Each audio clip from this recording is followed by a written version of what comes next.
안녕하세요. 대출의 모든 것 뱅크몰TV 이은빈입니다.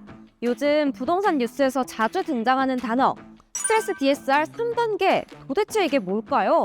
7월부터 시행되는 이 제도는 대출 한도에 직접적인 영향을 주기 때문에 집을 사거나 대출을 앞둔 분들께는 정말 중요한 이슈입니다. 오늘 영상에서는 스트레스 DSR이 무엇인지, 무엇이 어떻게 바뀌는지, 나에게는 어떤 영향이 있는지 아주 쉽고 명확하게 알려드릴게요.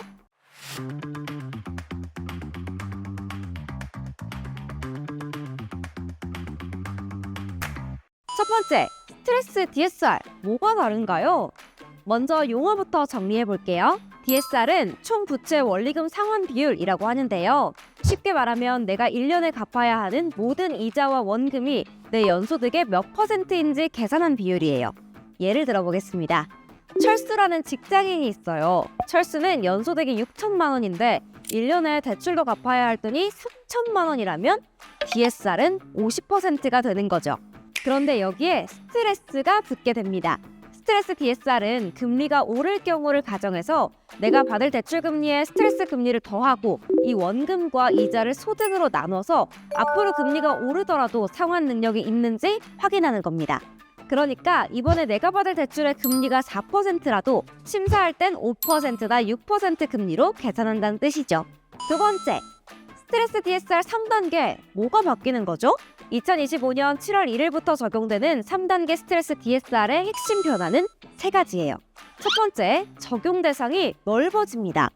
지금까지는 일부 대출에만 적용됐던 스트레스 DSR이 이제는 모든 금융권, 주택담보대출에 확대됩니다.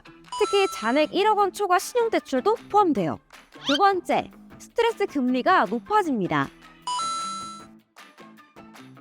표에서 보신 것처럼 이제 은행과 보험사는 동일한 스트레스 금리가 적용되는데요. 예를 들어서 변동금리 4%로 대출을 신청하는 분이라면 DSR에 계산되는 금리는 5.5%가 되는 거죠.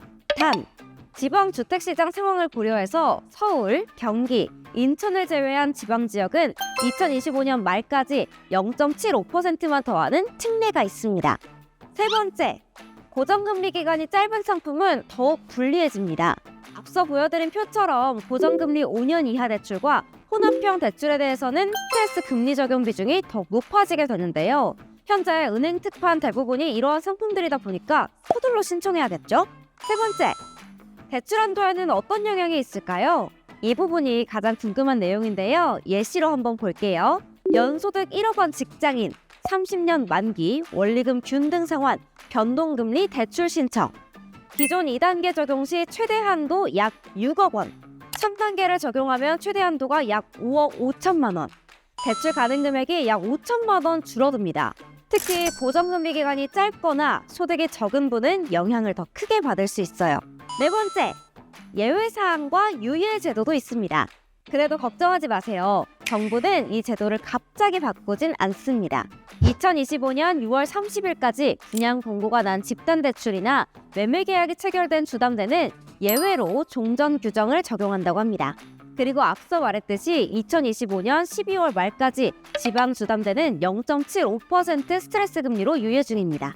다섯 번째, 어떻게 대비해야 할까요? 첫째, 내 DSR을 먼저 확인해보세요. 뱅크몰에서는 간편하게 계산할 수 있습니다. 둘째, 소득 증빙을 철저히 준비해보세요. 연봉 외에 사업소득, 임대소득 등도 정확히 증빙되면 DSR에 포함됩니다. 셋째, 기존 대출 줄이기. 신용대출, 카드론 같은 부채를 줄이면 내 전체 DSR을 낮추는 데 큰 도움이 되고요. 신용점수도 크게 상승할 수 있습니다. 넷째, 만기 고정금리 대출도 고려해보세요. 고정금리 대출은 스트레스 금리를 적용하지 않아서 상대적으로 유리할 수 있습니다. 오늘 영상 도움이 되셨을까요? 스트레스 DSR 3단계는 단순한 규제가 아니라 건전한 금융생활을 위한 기준이에요. 대출은 전략이 필요합니다. 많은 분들이 잘 모르고 계시겠지만 시행 전인 6월 내에 대출 신청을 한다면 실행일이 8월이어도 종전 규제를 적용하니까요. 더 이상 미루지 마시고 빠르게 신청해야겠죠? 오늘 영상 유익하셨다면 좋아요, 구독, 알림 설정 부탁드릴게요. 질문 있으시면 댓글도 환영합니다. 저는 다음 영상에서 또 뵐게요. 그럼 모두 땡빵!